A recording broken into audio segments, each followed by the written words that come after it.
If you're a fan of eerie tales, then you need to watch this. From ghostly whispers in Charleston's alleys to the elusive lizard man of Scape Ore Swamp, we uncover the creepiest myths and legends of South Carolina. Subscribe now and explore the secrets that lie beneath.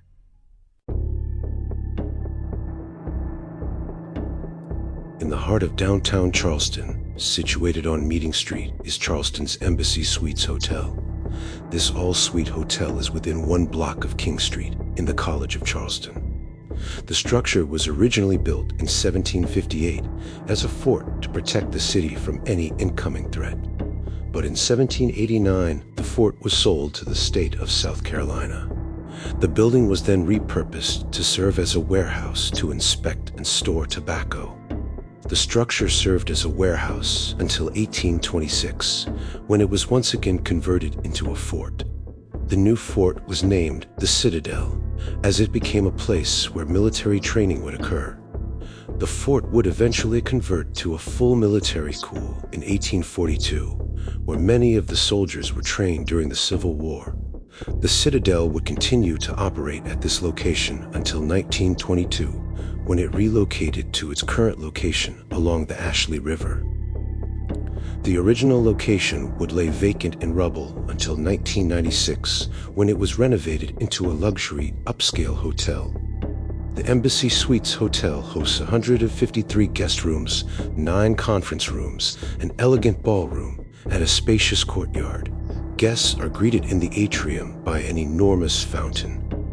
The hotel serves as the epitome of elegance and allure, leaving guests mesmerized by the atmosphere. That is, until they see the Lost Cadet. The Lost Cadet is a spirit that is said to haunt the establishment. Guests describe seeing a ghostly apparition of a teenage boy dressed in a 19th century cadet's uniform. The cadet boasts an eerie smile, but what makes him even more chilling is the upper portion of his head is missing.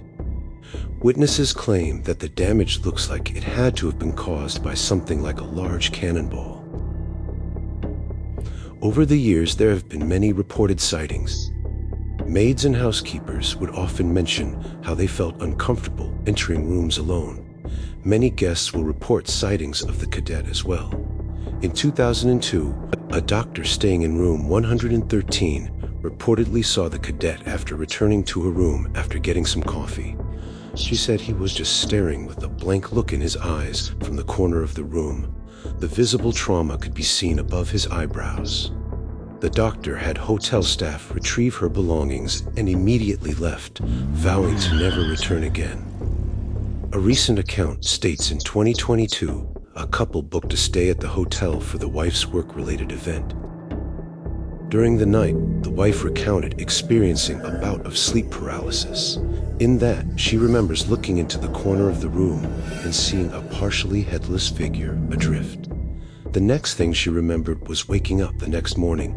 When her husband awoke, she told him of her experience that night, in which he stated that he too experienced strange nightmares, but could not remember the exact events of it. Out of curiosity, she looked up the location's history to see if there was any type of dark history involved. She was very familiar with haunted stories from other locations in the city, but didn't think anything of this hotel. Once she learned of the military past, she curiously asked hotel staff if they too experienced anything. The woman said the staff just smiled, and they said it was rumored the devil himself lived in Charleston. To this day, no one truly knows the identity of the Lost Cadet. Some believe he was a young recruit who perished tragically during training. Others whisper that he was a restless soul from the Civil War, forever bound to the place where he drew his last breath. What is certain, however, is that his presence lingers, an unfinished story echoing through the halls of luxury and history alike. Those who dare to stay at the Embassy Suites often speak of cold drafts brushing across their skin, footsteps pacing just beyond their doors, and the faint clink of a cadet saber against stone floors long since covered in carpet. And sometimes, just when the clock strikes past midnight, the boy with the shattered head makes himself known once more, grinning, waiting, and watching. Perhaps he is searching for recognition, or perhaps he is searching for someone to join him. So if you ever find yourself on Meeting Street, stepping through the grand atria beneath the simmer of chandeliers and the spray of fountains, remember, you may not be checking in alone. If you don't like the dark but still crave a thrill, then delve into South Carolina's eerie past with us. Subscribe to South Carolina Secrets and uncover the legends lurking in the night. Have a story that chills you to the bone. Comment below with your haunting tales and what secrets we should unveil next, if you dare.